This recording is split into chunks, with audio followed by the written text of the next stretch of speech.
Bonjour et bienvenue à cette nouvelle édition du Bulletin des régions, une émission produite grâce à la collaboration des télévisions communautaires autonomes associées à Cogeco. Bonne émission. Qu'est-ce que ça évoque pour vous, le 5-10-15? C'est un espace absolument magnifique.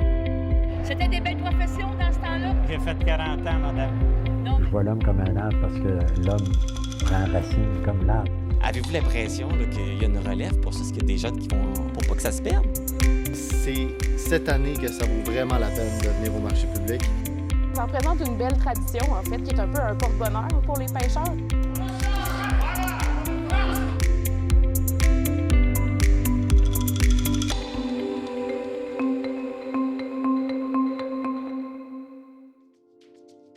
Au sommaire pour vous cette semaine. À Thetford, c'est la nuit des sans-abri. À Sainte-Sophie d'Halifax, on propose de visiter des plantations d'éoliennes. À Grande-Rivière, une piste d'athlétisme pour dynamiser la communauté. À Chandler, ça bouge au Salon des aînés. À Lanoraie, à l'occasion de l'Halloween, les Beatles eux-mêmes inaugurent un passage pour les piétons. À Cap-Chat, un Oktoberfest mettant en lumière la richesse et la diversité des produits locaux. À Vaudreuil-Dorion, on rencontre virtuellement les gardiens de la tour. À Petite-Rivière-Saint-François, un chalet-musée en mémoire de la romancière Gabrielle Roy. Mais pour commencer cette émission, on va se rendre à Neuville, où on a inauguré une promenade paysagère d'une longueur de 20 km qui donne des accès privilégiés aux abords du fleuve Saint-Laurent. Un reportage d'Arthur Bordelot de CJSR. La semaine dernière, le trajet Promenade Fleuve à Neuville a officiellement été inauguré. Le projet, qui avait débuté en 2019, ne couvre pas seulement Neuville, mais aussi Grondines, Deschambault, Portneuf, Cap-Santé et Donnacona. Bien, en fait, vous savez que dans Portneuf, on a la chance d'avoir le fleuve. On a à peu près 70 km de littoral, 5 municipalités, 6 quais. On a aussi, parmi ces municipalités riveraines-là, 3 qui sont labellisées plus beau village du Québec. Donc, il y a plusieurs éléments qui unissent les municipalités du littoral. Promenade Fleuve, c'est quoi? C'est une expérience distinctive de promenade paysagère aux abords du Saint-Laurent à la découverte du littoral et de ses paysages diversifiés. Ce n'est pas une promenade comme à Québec, si on pense à la promenade Samuel de Champlain ou autre. C'est pas une promenade en continu bétonné ou autre.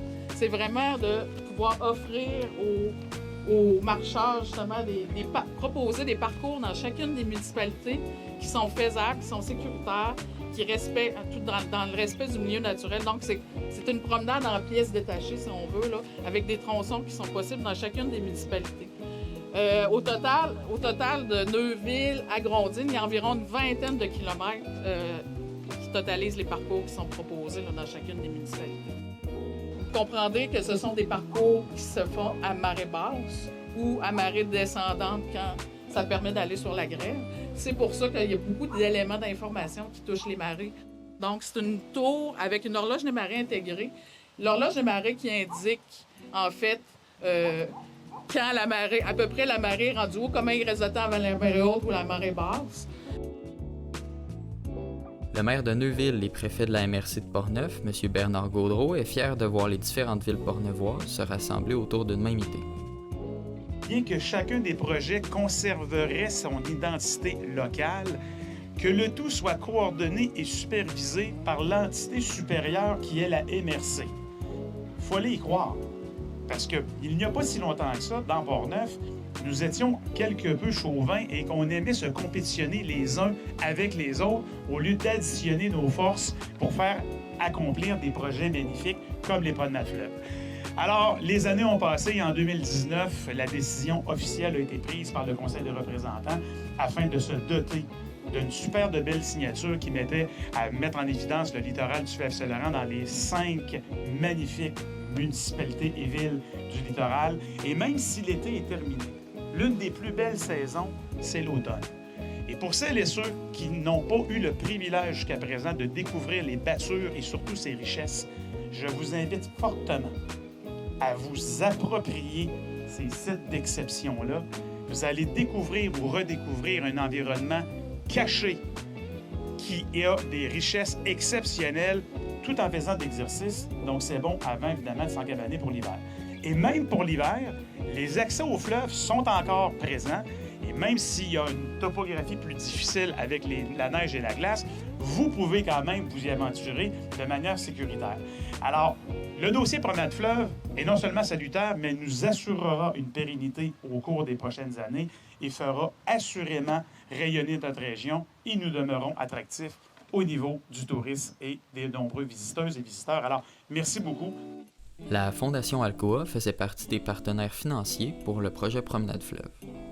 Il y a quelques années, quand le projet a été présenté à l'équipe en place, déjà nous avons pris conscience de l'importance de ce dernier, tant d'un point de vue de rendre accessible ce fabuleux fleuve qui fait la fierté des Portneuvois, que de la nécessité d'encadrer et d'éduquer la population qui y circule afin de rendre leur visite sécuritaire et respectueuse des écosystèmes qui y gravitent. Comme les valeurs qui animent la Fondation Alcoa sont l'environnement et l'éducation, vous comprendrez que l'alliance était toute naturelle. Pour cette raison, je peux fièrement annoncer que la Fondation Alcoa a appuyé ce projet avec un don de 60 000 $ américains, attribuable au volet de sensibilisation aux bonnes pratiques pour encadrer la fréquentation des berges et pour assurer la protection des milieux humides et plus fragiles présents sur les tronçons.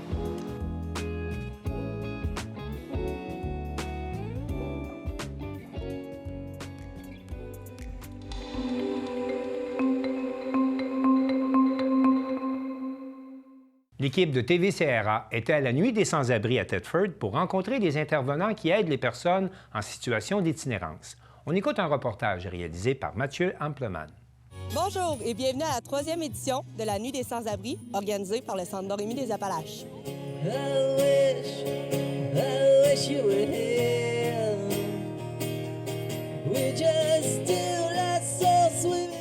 Dans le fond, Alison, ce soir, la Nuit des sans-abri, tu es la personne ressource dans l'organisation de tout ça.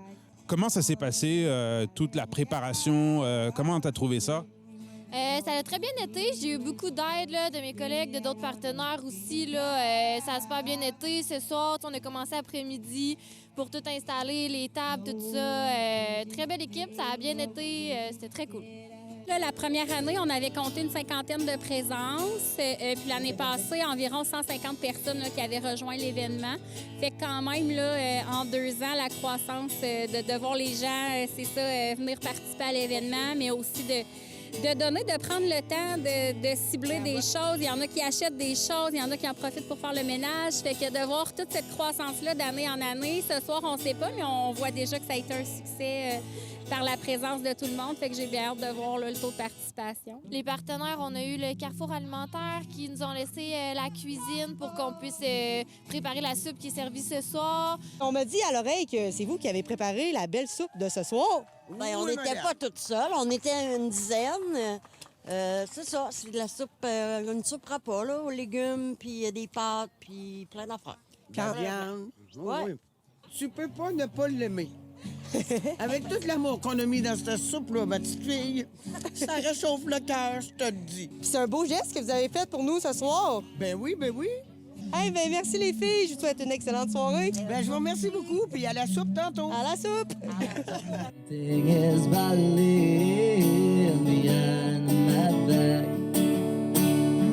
Ensuite, on a le centre de pédiatrie sociale qui nous a envoyé quelqu'un pour nous aider à trier les dons.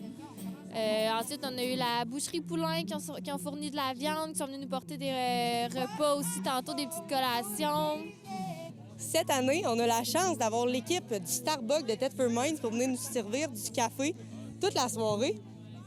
Est-ce que c'est la première fois que vous participez à une nuit des sans-abri? Bien, je sais que celle de Thetford, c'est la première fois qu'on participe, mais Starbucks, c'est vraiment fort sur l'implication et sur le bénévolat. Fait que ça se peut que dans les autres régions, ils aient déjà participé. Bien, nous, dans le fond, on faisait un atelier avec les créatifs. Puis, ils nous avaient demandé de faire une toile pour afficher. Mais un moment donné, on faisait ma vaisselle. J'ai eu un flash. Je me suis dit, on fait des dons de vêtements, alors pourquoi pas peindre sur des vêtements? Je trouvais que c'était plus symbolique un petit peu. Fait qu'on a fait une œuvre collaborative, mais en peignant sur des jeans. Je trouvais que c'était symbolique aussi, les jeans. On peut souvent les passer d'une personne à l'autre. C'était quand même un matériau résistant. Fait que c'est ça. On a invité les gens à venir peindre, faire de la canette sur les jeans. Puis le but de cette création-là, tu dirais, ça serait quoi? C'est un peu de sensibiliser les gens. On a invité les gens à écrire des mots bienveillants pour les personnes qui vivent des situations difficiles. Puis c'est supposé être exposé au Don Rémy aussi. C'est vraiment un beau geste de votre part. Merci beaucoup d'avoir participé à la Nuit des sans-abri. Ça fait plaisir. En espérant vous revoir à la prochaine édition. Probablement. Merci, passez une belle soirée. Salut.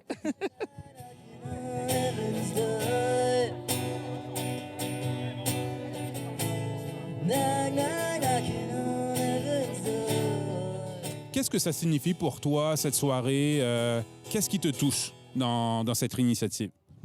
Bien, écoute, c'est une 3e année, puis on sait que l'initiative est là depuis longtemps, mais vu qu'on voit la croissance des demandes là, en lien avec l'itinérance, bien, je trouve que c'est le moment parfait pour venir toucher tout le monde, en fait, autant la population qui est si généreuse d'embarquer dans le mouvement, les renseigner sur tout le phénomène de l'itinérance, mais aussi de pouvoir redonner tout ça là, à ceux qu'on voit dans le besoin. Là, donc, ça nous permet vraiment cette transmission des dons-là. Donc, c'est vraiment une belle cause. Bien, mon implication, en fait, aujourd'hui, c'est que je recevais les dons. Je triais un peu les dons, mettre ça dans le camion. J'ai même obligé mon fils à venir m'aider. Puis mon chien. On a reçu des manteaux, des vêtements, des produits d'hygiène, des souliers, des bottes, même des pyjamas. Puis ça va servir justement aux personnes qui sont sans domicile fixe ou qui ont seulement besoin aussi d'avoir un peu de vêtements parce qu'ils sont plus démunis pour en acheter. Donc, à Don Rémy, on fait tout ça. Si je comprends bien, là, moi, je pourrais me présenter directement au centre demain, puis il y aurait des vêtements pour moi chauds. Exactement. Tu pourrais t'habiller de A à Z, à partir des bas jusqu'à la brassière. Hey, mais c'est vraiment un beau geste oui, vraiment. De la communauté. Vraiment.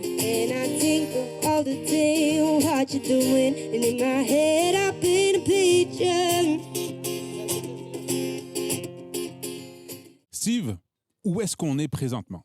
En fait, vous êtes dans l'unité mobile du Centre Don Rémy, qu'on appelle le Mobile 360. En fait, on offre des services aux personnes qui souffrent de dépendance, en fait.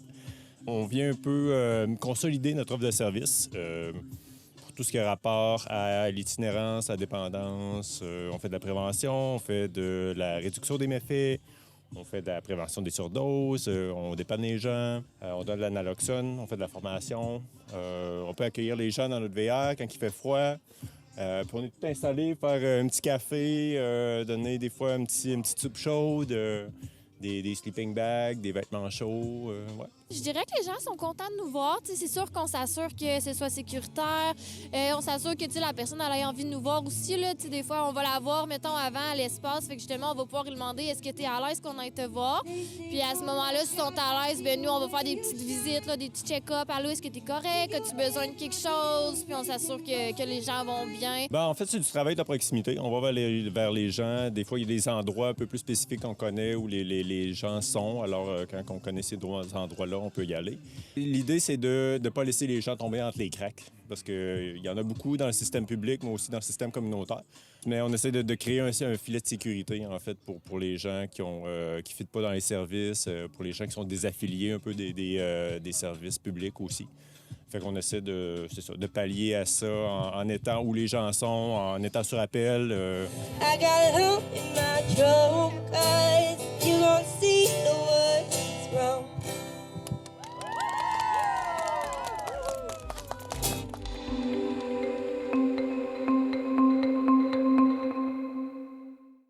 On prévoit doubler la production d'électricité par éolienne au Québec au cours des prochaines années, et cela aura des impacts dans plusieurs régions. On apprend avec Sylvana Suarez de la télévision de l'Érable qu'à Sainte-Sophie d'Halifax, dans la MRC de l'Érable, on vous propose des visites guidées de pépinières d'éoliennes. Quel est l'intérêt des gens qui payent pour faire cette visite? Quelles sont les questions plus récurrentes? C'est de la curiosité, c'est parfois des questions de mécanisme, des questions environnementales. C'est très varié. Des fois, on a des groupes plus spécialisés qui ont des questions plus pointues. Mais en général, c'est monsieur, madame, tout le monde qui s'intéresse à ce qu'on dit, puis ils veulent en savoir toujours un petit peu plus. C'est très intéressant. Bonjour, bienvenue à l'espace Sophia. Vous venez de quelle région? Victo? Drummond, Plessis, Victo. Votre première fois ici? Oui, tout le monde? Non? On est 35 belles personnes aujourd'hui. On fait 3 arrêts. Le premier à Sainte-Sophie. Le deuxième, c'est à Saint-Ferdinand, c'est où la station contrôle. Le troisième, aussi à Saint-Ferdinand, où est-ce qu'on va être vraiment plus proche d'une éolienne. D'où l'importance d'avoir le casque au cas où qu'il y aurait un oiseau, quelque chose, parce que ça... Tu sais, là, le vent, puis tout ça, ça vous protège, là. Mais il n'est pas arrivé rien depuis, là. C'est le fun, la vidéo, vous allez voir, c'est vraiment comment ils ont construit. C'est des images inédites, là, par drone. Fait que c'est vraiment un beau petit vidéo de 20 minutes. Fait que je vais vous poser des questions. Fait qu'écoutez bien. Je pars ça. Donc, nous, à Sainte-Sophie d'Halifax, on est une des 3 municipalités qui ont des éoliennes du parc éolien de l'Érable. Donc, il y a Saint-Pierre-Baptiste, Sainte-Sophie d'Halifax et Saint-Ferdinand. Donc, en discussion, dans le fond, c'est déjà depuis 2015, si je ne me trompe pas, qu'on a commencé là, les discussions pour avoir cet accès-là au public, que le public puisse venir visiter. En fait, c'est une industrie, là. Produire de l'électricité avec l'éolien, c'est une industrie. Donc, c'est de donner cet accès-là au grand public pour qu'ils puissent comprendre comment ça fonctionne, comment ça s'est installé, quels ont été tous les préparatifs. Donc, c'est de donner accès à toutes ces informations-là. Donc, on a fait les discussions avec la MRC à ce moment-là de l'Érable et des représentants d'éoliennes de l'Érable. Et eux, et dans le fond, c'était dans leur objectif aussi que leur parc éolien soit accessible et vulgarisé, en fait. Donc, et pourquoi ça a été Sainte-Sophie d'Halifax? C'est que, en fait, dans le parcours, étant donné qu'on arrête à la sous-station, et l'accès à la sous-station est par Sainte-Sophie d'Halifax. Donc, on a demandé, en fait, puis Espace Sophia, ça faisait partie de nos projet, en fait d'avoir du tourisme aussi, là. Donc, on est devenu la porte d'entrée pour le départ là, du circuit de la visite des éoliennes. C'est ça.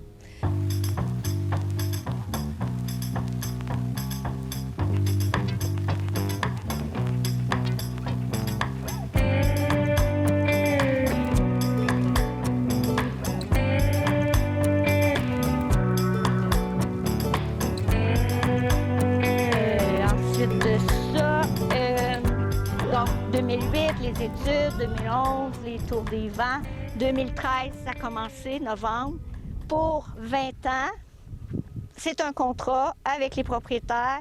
Ensuite, ils verront s'ils continuent. Est-ce qu'il y a d'autres technologies meilleures? Est-ce que... Ou bien on n'en veut plus, puis on démantèle ça. Ils ont déjà un fonds de démantèlement, là, de prévu. Donc, en gros, c'est ça. Les gens ici, à Sainte-Sophie, étaient dans le quartier. Tout le monde a été, à part une famille peut-être, là, mais tout le monde a été favorable au projet parce que ça a emmené beaucoup de travail, beaucoup de travailleurs, des constructions de routes, des constructions de... Si j'avais à déboiser, bien, ils reboisaient toujours un peu plus. Il y a une route où est-ce qu'on va aller, il n'y avait même pas de route, là. C'est des motoneiges qui passaient là. C'est pas un secret, c'est pas caché que les éoliennes, c'est un sujet un peu controversiel ici dans la MRC de l'Érable. Est-ce que les gens, des fois, donnent des opinions, donnent des avis sur la situation, sur si c'est payant ou non pour la MRC d'avoir plus d'éoliennes, plus de projets éoliennes? Oui, oui, il y a plusieurs... pour ce qui est payant, tout ça, on a les chiffres là, qui disent que ça a été payant pour ici. Là, il y a des redevances, des retombées de millions de dollars. Là. Mais c'est ça, ça arrive qu'il y a des gens qui sont complètement contre, puis ils viennent ici, puis là, ils veulent donner leur opinion. Mais moi, je suis là pour informer, donner les faits. Puis, donc, je mets le tir, je redirige le tir en leur disant que moi, je ne suis pas ici pour donner mon opinion. Je suis ici pour présenter les faits, le nombre de kilomètres de routes qui ont été construites, le nombre d'arbres, le reboisement. tout le procédé. Donc, c'est ça. Mais je suis assez stricte, là. Si ça arrive, moi, j'embarque pas là-dedans parce que même moi, j'ai de la misère à me faire une opinion là, des pour, des contre. Là. Donc, c'est une belle visite pour s'informer, puis après se faire son idée, sa propre idée. En fin de semaine passée, à Plessisville, il y a eu... Oui, manquer de courant. Vous avez averti d'avance. Oui, c'est ça. Des travaux. C'est ça. C'est ça. Parce que tu vois ici, 102 mégawatts chacune, c'est le maximum. Mais s'ils ne vendent pas assez, c'est pas 2. Voilà. Fait que c'est sûr que c'est un maximum. 100 mégawatts, c'est un maximum aussi. C'est environ 35 l'efficacité. Hydro-Québec, c'est à peu près 55 %. Puis si on regarde il y en a qui disent pourquoi on ne met pas des panneaux solaires? Mais panneaux solaires, c'est moins qu'éolien. Fait que oui, on peut en mettre en plus, mais ça à peine 20 % l'efficacité, 18 à peu près, 18 %.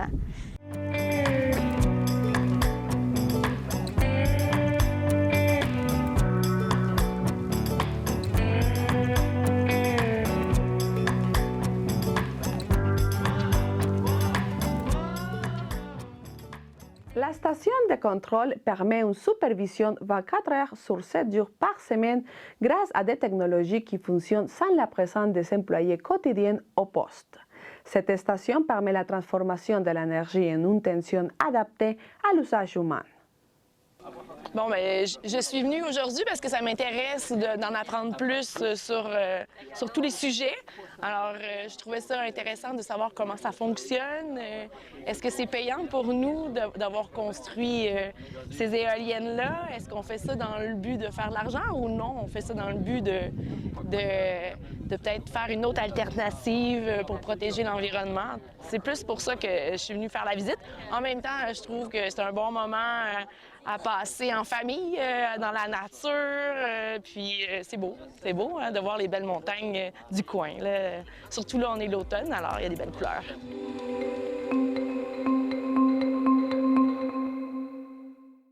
Jean-Denis Laperrière de la télévision du Rocher-Percé était à Grande-Rivière pour l'inauguration d'une nouvelle piste d'athlétisme, un investissement de plus de 700 000 $.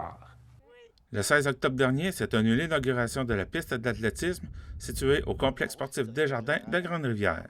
C'est un investissement total de 732 000 $, dont 550 000 $ de Développement économique Canada et le reste fourni par la Ville de Grande-Rivière.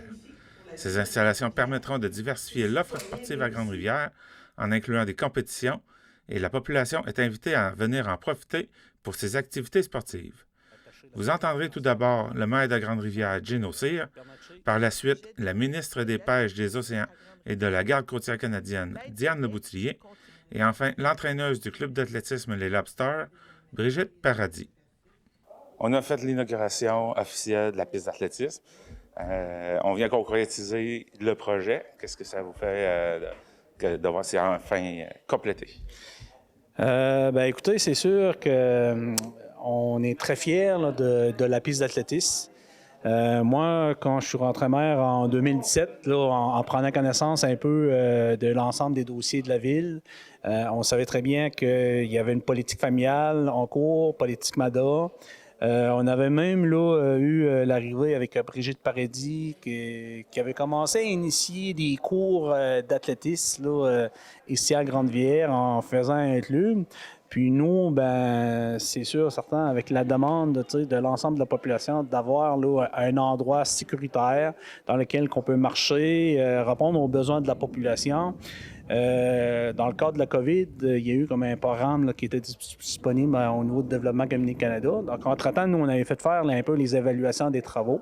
On parle des coûts de travaux d'environ 732 000 $. Donc, c'est sûr que ce montant-là, nous autres, la Ville, on n'avait pas la capacité financière pour aller de l'avant. Comme vous le savez, on est une population de 3 500. Par contre, là, Développement économique Canada, en déposant une demande d'aide financière, on a été en mesure d'aller chercher un montant de 551 000 $. Donc, il restait à peu près 200 000 à compléter. Puis, grâce là, à l'appui de certains partenaires financiers que je tiens à remercier, entre autres, là, Gagnon et Fils, Picherie Michel Collant, Habitation Douglas Leblanc. On a aussi là, Distribution Bernatchez. Qui étaient des partenaires, qui nous a permis là, de ficeler le financement. Donc, à la piste d'athlétisme, de voir aujourd'hui qu'il y a un club de marche qui est en place, que de nos personnes âgées, que quand il y a des activités de fondation, que ce soit pour ramasser de l'argent au niveau du cancer de l'Est du Québec, il y a des activités qui se félicitent. On a même là maintenant un parascolaire qui est en place là, avec les littorales. Puis la piste d'athlétisme, là, je vous dirais, dans l'Est du Québec, c'est la plus importante. Puis moi, dans un autre niveau, d'essayer de trouver des façons pour faire du développement économique, d'apporter le maximum de retombées économiques. C'est que je trouvais regrettable qu'on n'avait pas les infrastructures dans la Rocher-Percé pour faire des compétitions régionales, entre autres avec l'ARCIC. Donc aujourd'hui, je peux vous dire qu'à Grande-Rivière, que ce soit avec la piste d'athlétisme, que ce soit avec le nouveau gymnase à l'école du Bon Pasteur, puis avec le gymnase de la Polyvalente, si j'inclus les infrastructures à Chandler, bien, on est en mesure de pouvoir acquérir des activités chez nous. Puis Brigitte Paradis, puis le club d'athlétisme me parlait même éventuellement d'organiser peut-être des compétitions régionales d'athlétisme ici à Grande-Rivière. Donc c'est un plus. Je vous dirais que ça va nous permettre là, de développer des nouvelles activités chez nous. La qualité de vie, c'est important. Donc, souvent, des gens, ils veulent trouver des endroits pour venir s'établir. Donc, présentement, à Grande-Rivière, je pense qu'au niveau du milieu de vie, que ce soit service de gaz, que ce soit au niveau scolaire, que ce soit au niveau des infrastructures sportives, je pense pour une population de 3500, là, on est rendu qu'on se démarque. Puis il faut être fier parce qu'elle est utilisée tous les jours. Puis j'invite à l'ensemble de la population, pas juste ceux de Grande-Rivière, mais de la MRC au complet. Parce que comme vous le savez, la contribution de 551 000 on est allé chercher. C'est pour l'ensemble de la population. Donc je vous invite là, à venir faire un tour, de venir l'essayer si les gens qui ne l'ont jamais utilisé. Mais vous allez l'apprécier. Puis je pense que vous allez vous assurer de continuer à pratiquer les activités ici à Grande-Rivière. Surtout venir marcher, courir, peu importe, là, mais c'est important. Le gouvernement fédéral a embarqué dans le projet de la piste d'athlétisme de Grande-Rivière.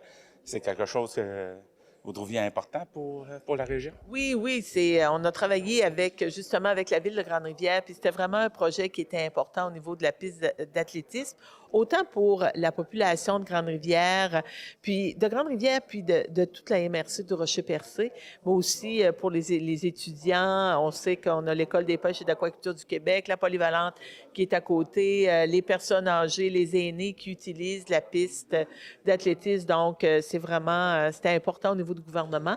Puis c'est plus de 550 000 $ qui ont été investis pour la piste, pour un système d'éclairage, des panneaux, les panneaux d'affichage aussi là, électroniques. Donc, des bons investissements là, pour les communautés. En tant que citoyenne de la région, trouvez-vous ça important, ce genre d'infrastructure-là? Oui, c'est important parce que, ces infrastructures-là, c'est bon ça améliore la qualité de vie des citoyens.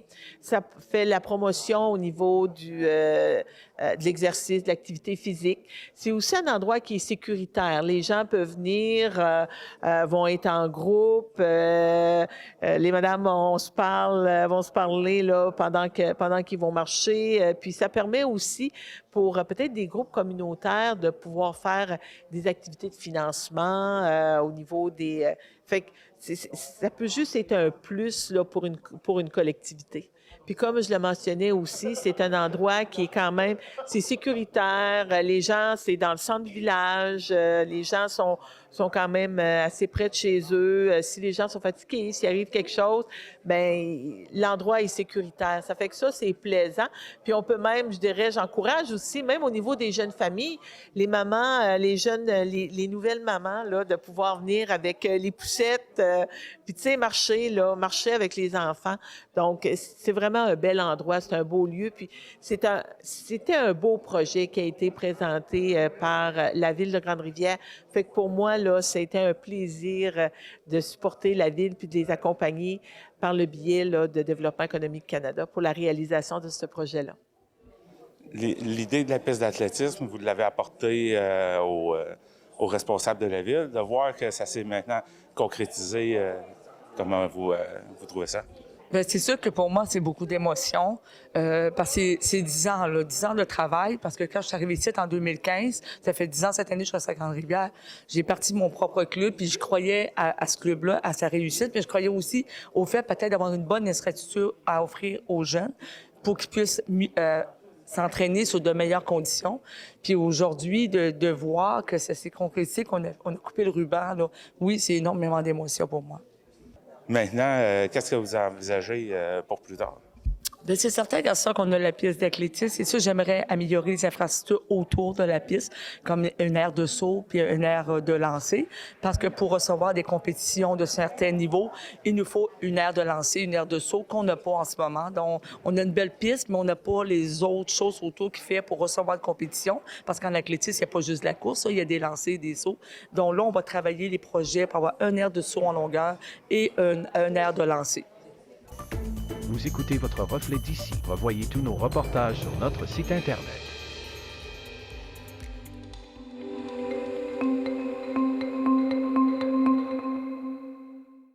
À Chandler, c'était la première édition du Salon des aînés de la MRC de Rocher-Percé et Valérie Pinault de Télévague y était. Aujourd'hui, on est à la première édition du Salon des aînés du Rocher-Percé. Qu'est-ce que vous faites ici? Moi, pour commencer, je suis bénévole au point de vue des super voisins, d'organismes dans le coin, pour être, comment dire, pas surveiller ni épier, mais donner du service d'entraide à nos voisins. Et Franck m'a appelé pour me dire que je suis bénévole. Oui, je voulais participer parce que, comme on dit, c'était encore une autre manière de nous impliquer pour nos aînés, même si j'en fais partie. Puis de profiter de cette journée-là pour faire bénéficier à toutes les autres personnes aussi, comme on dit, de leur présenter qu'est-ce qu'il y avait comme service dans notre communauté pour aider. Puis souvent, c'est qu'on s'aperçoit que les personnes, souvent, sont trop isolées, puis ils n'iront pas chercher de l'aide personnellement ou encore à domicile. Mais dans des salons comme ça leur permet de goûter. Ils ont un menu vraiment complet de tous les organismes qui peuvent leur venir en aide.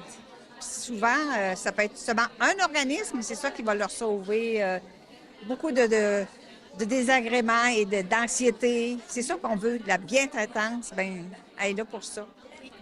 Depuis ce matin, nous autres, on va être responsables des sondages. J'ai hâte de passer les sondages tantôt parce qu'on sait que l'activité On bouge qui est en bas, ça prend beaucoup depuis tantôt. Là, comme on dit. Les gens ont besoin de faire des activités.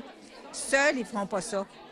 C'est normalement qu'avec un complice que tu vas le faire, puis souvent c'est une amie, une voisine. Souvent, ici, c'est des lieux de rencontre. C'est ça que ça leur permet.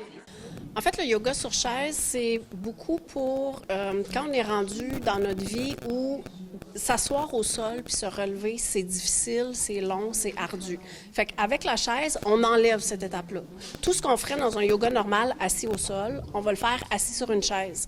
Puis on fait quelques postures debout, mais avec tout le temps la chaise pas très loin. Fait que si l'équilibre est un peu précaire, on peut tout le temps mettre la main sur le dossier de la chaise, aller chercher un peu plus d'équilibre. Fait que c'est des séances de yoga comme j'enseignerais à des gens dans la vingtaine, mais adaptées avec des capacités quand ça devient un peu plus difficile de s'asseoir au sol, de se relever quand l'équilibre est plus précaire. Puis c'est justement des choses qu'on veut travailler quand on avance en âge. Là, on veut pas tomber, on veut que notre stabilité reste là. Fait que c'est toutes des choses qu'on va aller travailler avec le yoga sur chaise. En fait, on leur présente des ressources là, en activité physique. Donc, par exemple, l'impact que l'activité physique peut avoir sur notre sommeil, sur la santé mentale. Aussi, on leur présente les ressources en activité physique qu'il y a de disponibles sur le territoire là, dans Rocher-Percé, puis où ils peuvent se joindre à des groupes d'activité physique. Là. Vous travaillez pour qui? Moi, je suis à la direction de santé publique, donc j'ai un poste régional pour la Gaspésie-les-Îles pour déployer justement des programmes en activité physique et également en prévention des chutes. C'est très bien organisé, c'est très intéressant. C'est de valeur que je dois quitter avant la fin parce que mon monsieur avec lequel je suis doit s'en aller à l'extérieur. Jusqu'à maintenant, c'est un grand succès.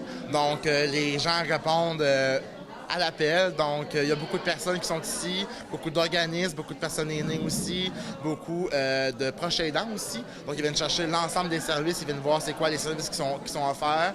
Donc, on a des services de tous les organismes, on a des places pour pouvoir faire de l'activité physique aussi.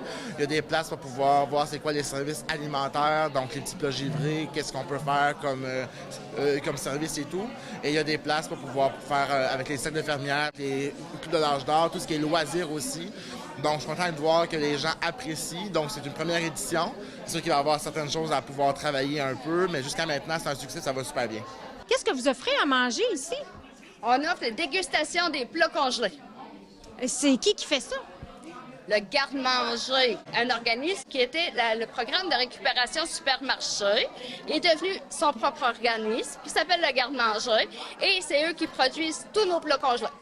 Puis la population, c'est où qui peut s'y procurer? Au Centre d'accès bénévole. On a d'excellents commentaires, puis là, je viens de recevoir le commentaire d'une dame qui m'a dit « C'est où je peux en avoir? » Bien, j'ai dit « Au Centre d'accès bénévole. » Jusqu'à date, comment vous trouvez le salon? Bien, moi, je trouve ça extraordinaire. Franchement, je m'attendais pas... C'était si bien organisé, étonnamment, mais c'est très, très bien organisé. Les gens, ça participe bien. Puis, je veux dire, tu sais, on manque pas de renseignements. C'est, les jeux, c'est ici. Il y a une autre place, si on mange, l'autre place, ça bouge, l'autre place, on est renseigné. Puis, il y a des kiosques, là, vraiment, pour tout, pour les aînés, pour la sécurité. En tout cas, c'est vraiment extraordinaire pour moi. Ouais.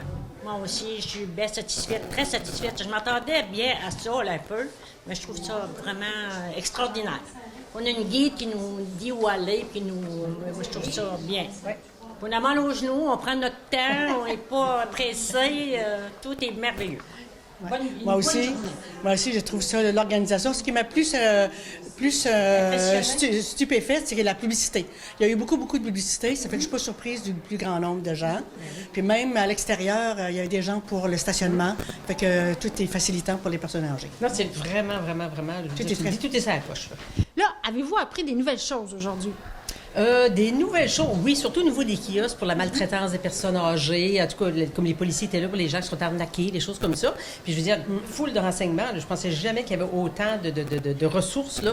Puis il y a plein de pamphlets qui nous donnent pour avoir tous les numéros de téléphone. Là, je te dis, moi, j'ai un sac bien plein, là, tu sais, de choses, mais c'est vraiment, là, merveilleux. Honnêtement, là, ça renseigne beaucoup. C'est la place.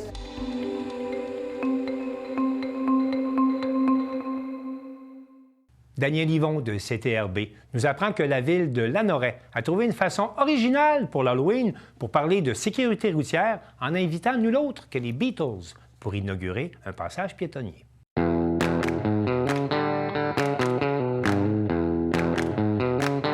présenter les gens qui sont avec nous, alors nous avons Mme Lynne Clermont, qui est présidente du comité de sécurité routière. Parfait. Nous avons Mme Martin, qui est la directrice de l'école ici, la source d'Aulnay. On a les Beatles qui sont avec nous. Alors, pour ceux de notre génération, même les plus jeunes, allez voir Abbey Road et vous allez reconnaître le pourquoi de la traverse, les Beatles. On vous garde un punch là, plus vers la fin. On a M.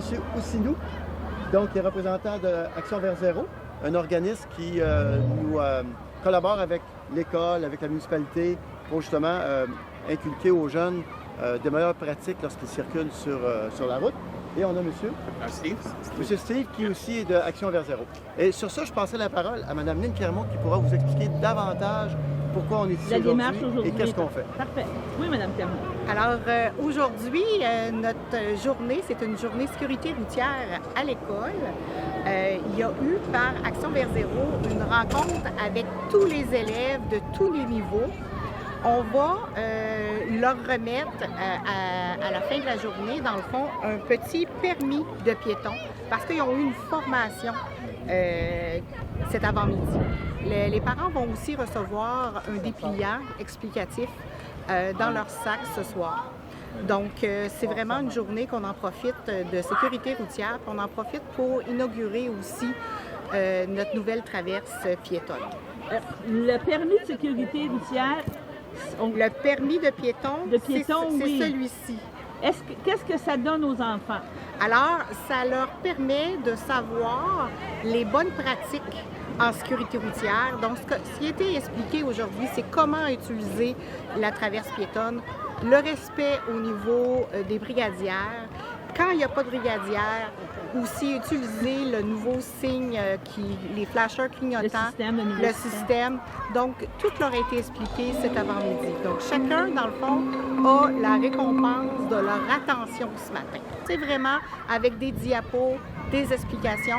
Il y avait aussi la policière communautaire qui était parmi nous pour nous parler de l'Halloween et puis des fois recadrer les événements là, sécuritaires, la bonne pratique dans la municipalité. Notre idée première, c'est de sensibiliser les plus jeunes, donc les plus vulnérables. Et puis, en janvier, on va présenter un plan d'action en sécurité routière qui va être présenté à la population. Donc là, ce sera vraiment du plus jeune au plus âgé. Cette traverse-là, elle est primordiale parce que même si, même en présence de la brigadière, même avec la traverse, il y a beaucoup d'automobilistes qui ne prennent pas attention, qui ne prennent pas le temps. Donc, cette traverse-là, les lumières, la présence de la brigadière, elle est essentielle pour la sécurité de nos élèves parce que beaucoup de gens qui circulent ne respectent pas la limite de vitesse et sont imprudents. Et on a quand même 400 élèves à garder en sécurité et on les veut vivants et enjoués, nos élèves.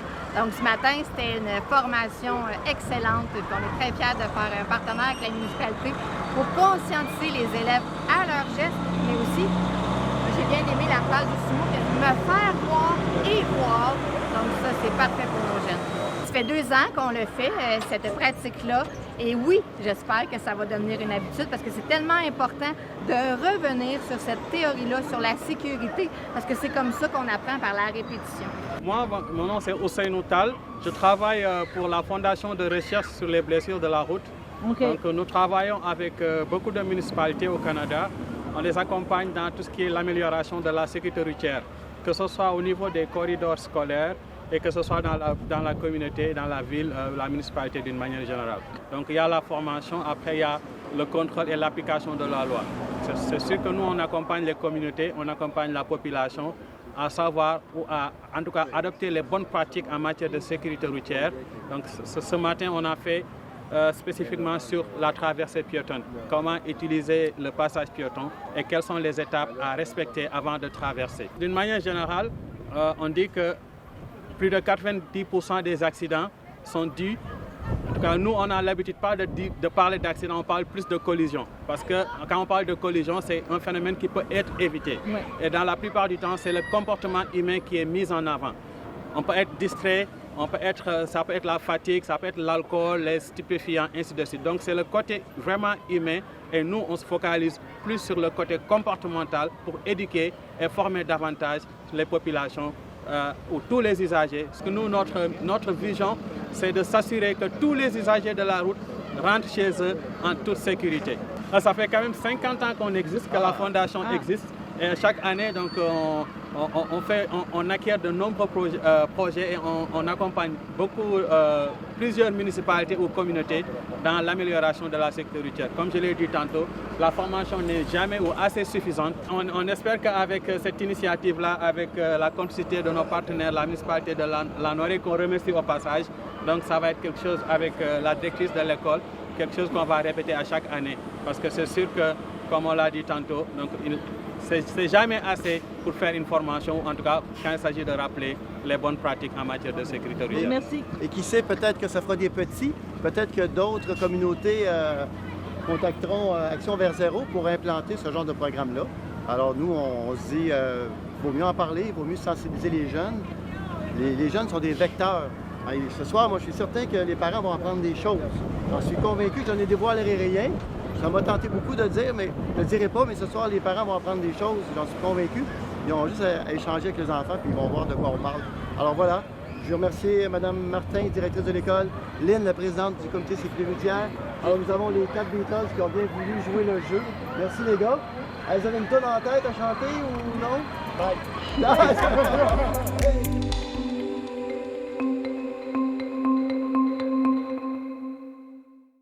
À l'Oktoberfest de la Haute-Gaspésie, à Cap-Chat, on célèbre les produits locaux et leur qualité.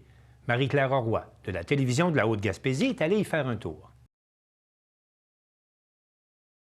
Je m'appelle Caroline Charrette, je suis agricultrice, puis je suis coordonnatrice du comité du développement des marchés publics de la Haute-Gaspésie, puis on a notre marché public ici à Cap-Chat. Puis ça fait combien d'années que le marché existe? Ça fait environ 6 ans.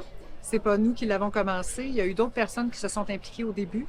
Et puis nous, on a repris le marché il y a 2 ans parce que pour toutes sortes de raisons, la municipalité ne pouvait plus le gérer au complet. Donc on s'est regroupé, 5 producteurs pour prendre la suite puis administrer le marché public. Ça fonctionne bien. C'est ouvert de quelle date à quelle date, le marché public? C'est ouvert de la fin juin, comme autour de la Saint-Jean, jusqu'à fin septembre. Puis généralement, on clôture avec un bel événement comme on a fait aujourd'hui à l'Oktoberfest. Ça fait plaisir de te voir, Marie. Vous offrez quoi comme produit aujourd'hui ici? On vend le saumon fumé, le saumon mariné en jerky, et on a des fromages fumés, des fromages fins, et on a des fromages en grains. Je vais juste vous parler de notre produit vedette, c'est le jerky de saumon. Saumon mariné et déshydraté. Et c'est un petit bonbon. Alors, ça sent bon ici. C'est toi qui es le cuisinier de l'Oktoberfest à Cap-Chat. Oui, c'est moi qui grille les saucisses. Oui, puis les saucisses sont à quoi? On a les saucisses porc et bœuf, la Ferméole à Cap-Chat. Oui. On a les saucisses de Gras-Dur, à Saint-Anne-des-Monts.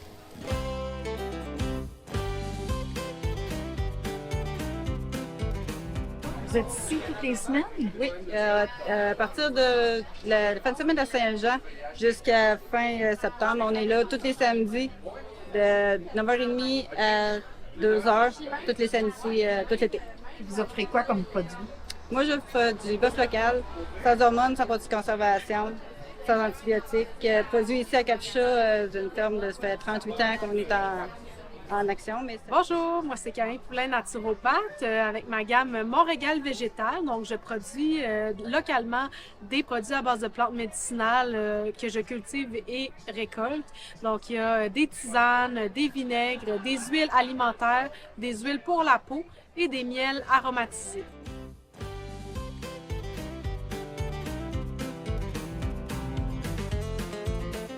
Alors bonjour, je suis Sylvie de la distillerie Cap-Chat. Alors ici, on présente certains de nos produits de la distillerie. On vous offre de les déguster. On offre à la distillerie une vodka, on a plusieurs différentes gins, différents arômes. On a des eaux de vie également et des liqueurs. Oh, allô! 1 kilo. Donc bonjour, je m'appelle Marie, je travaille pour le comité ZIP Gaspésie. Donc, Comité ZIP Gaspésie, dans le fond, on travaille partout en Gaspésie, puis on va faire de la concertation puis de la sensibilisation sur plusieurs choses. On va travailler principalement en milieu marin et milieu côtier. Donc, aujourd'hui, dans le fond, on va vous parler un peu de nos projets.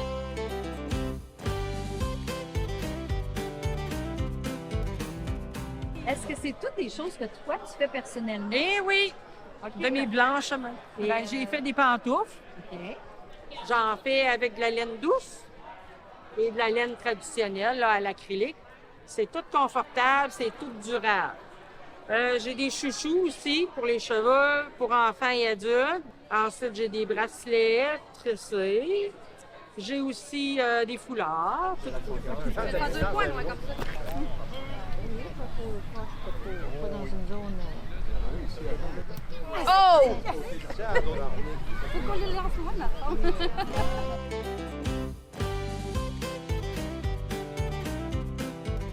Qu'est-ce que c'est votre nom? Marc-Antoine Deroy. Je suis en train d'écrire un livre sur le parc Forillon. Ça serait bien de faire un événement justement avec votre livre. Parce que c'est sur l'histoire du parc Forillon. Ben, c'est la géologie, la nature et l'histoire. Donc, l'histoire fait partie du livre. Donc, à notre organisme, on a la librairie et le musée à côté. C'est bien de faire des événements littéraires comme ça, surtout quand ça touche l'histoire de la région.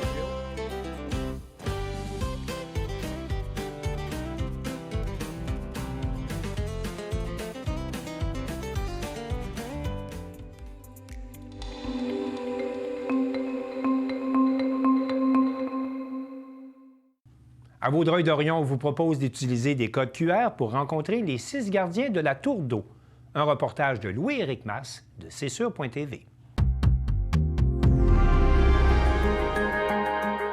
À À la suite de la réalisation du projet artistique d'envergure de la Tour d'eau en 2019 et du lancement du documentaire Les gardiens de la Tour en juin dernier, C'est sur la télé en collaboration avec la Ville de Vaudreuil-Dorion et le ministère de la Culture et des Communications est heureuse de dévoiler un panneau incluant un volet numérique vidéo via des codes QR. C'est quoi le projet des codes QR? En fait, les codes QR qu'on voit ici, ça vient s'inscrire dans le cadre de notre entente de développement culturel avec le ministère de la Culture et des Communications du Québec. Donc, on avait eu un financement, là, en fait, un partenariat avec eux pour faire la superbe murale sur la Tour d'eau. Et il y avait une partie qui était aussi tout ce qui était, en fait, un peu médiation numérique également, qu'il fallait mettre de l'avant. Donc, les codes QR viennent un peu appuyer cette partie-là, cette phase-là du projet. On a voulu aller beaucoup plus loin, au-delà du film, pour que les gens puissent vivre une expérience interactive à la suite. Donc, il y a des panneaux qui ont été installés. Et oui, on peut lire les petits textes, mais on est dans un monde où est-ce qu'on veut beaucoup plus que lire. On veut réagir. Alors, il y a des codes QR qu'on a programmés. Qu'est-ce qu'on découvre dans ces fameux codes QR-là? Bien sûr, ce sont les personnages sur la tour, nos 6 gardiens, le gardien de la famille, le gardien de la culture, le gardien de la mémoire, le gardien de l'eau. Ce sont tous des personnes, des personnages qui ont eu un impact important dans la région, des personnages historiques, des personnages qui représentent des aspects importants de la culture et des arts de la région. Je pense que la Ville a un rôle de diffuseur, de gardien aussi du patrimoine, de le faire connaître à ses citoyens. De cette façon-là, je pense que ça peut amener justement les gens à mieux s'approprier leur territoire. Le panneau situé au pied de la tour d'eau du secteur d'Orion permettra aux passants curieux d'en apprendre davantage sur les personnages qui veillent sur les habitants de Vaudreuil-Dorion.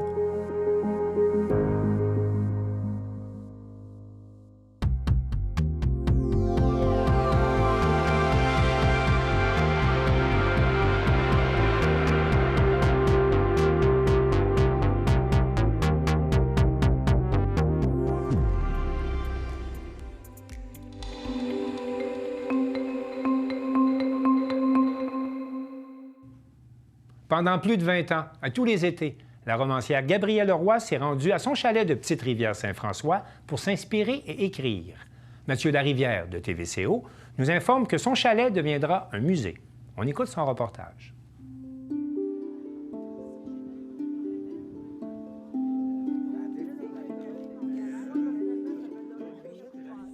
La municipalité de Petite-Rivière-Saint-François lance en grande pompe le chantier du chalet-musée Gabrielle Roy, qui devrait accueillir des artistes en résidence et des visiteurs à partir de l'année 2026.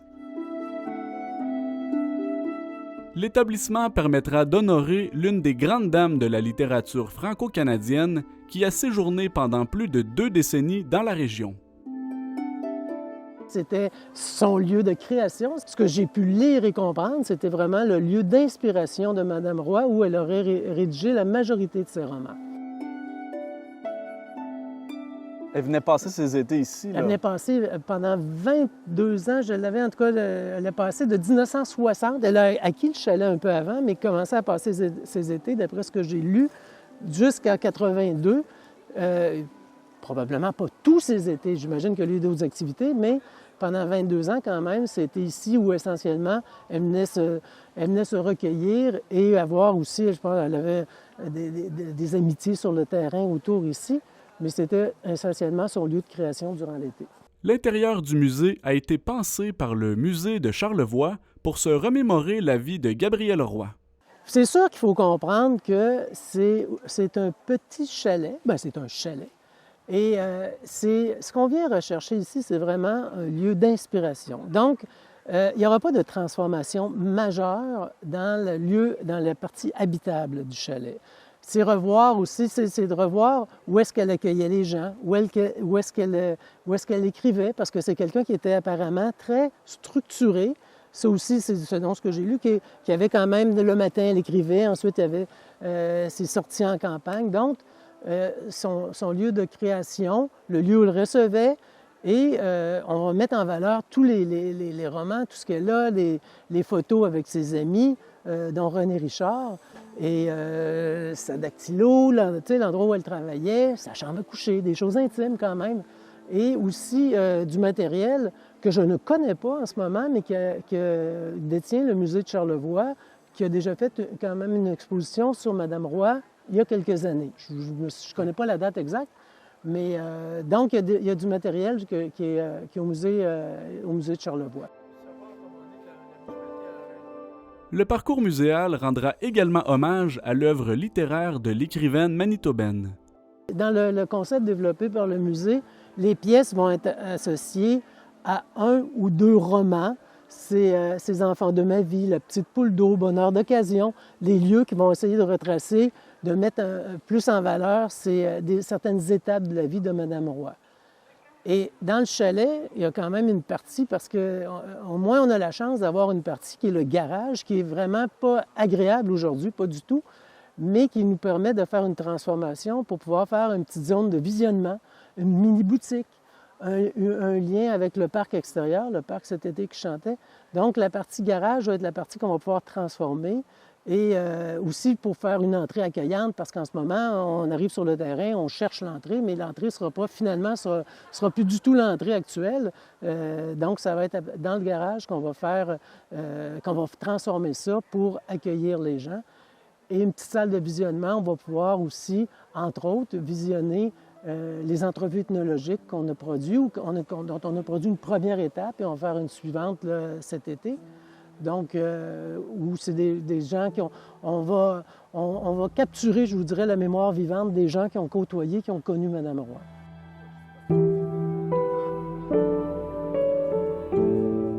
Un parc interprétatif extérieur intitulé « Cet été qui chantait » sera également aménagé autour du chalet-musée. Un architecte de l'Amalbaie a été approché pour la conception de ce projet.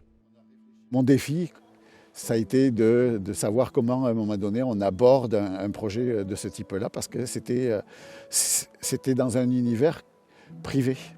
Et plus comme ce que j'ai l'habitude de faire dans certains projets où c'est du public.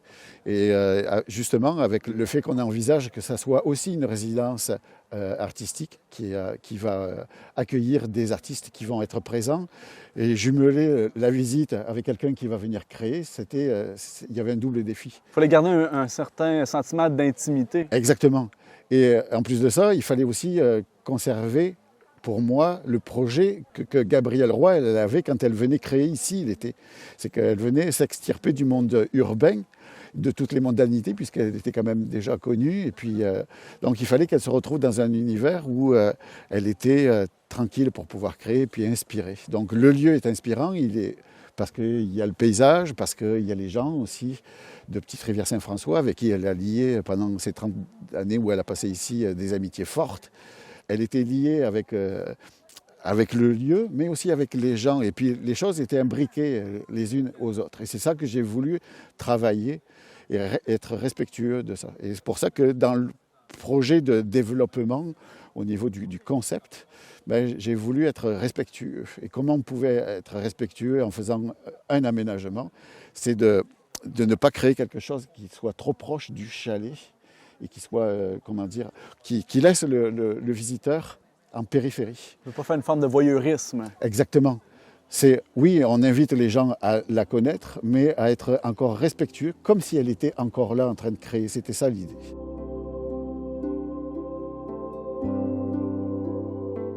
Le lieu extérieur sera également porteur d'une mission artistique. Il y a aussi l'idée de dire à un moment donné, cette artiste-là, c'était une écrivaine, et puis ça passe par le récit.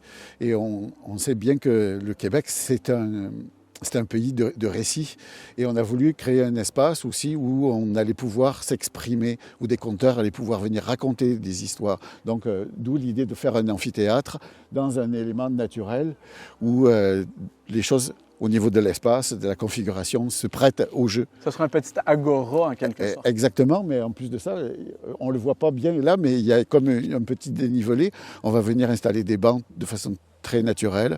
Et puis, écoutez, l'arrière-plan pour pouvoir venir raconter des histoires ici, c'est fantastique. Ce sont plus de 500 000 $ qui seront investis dans le projet qui devrait être inauguré d'ici l'été 2026.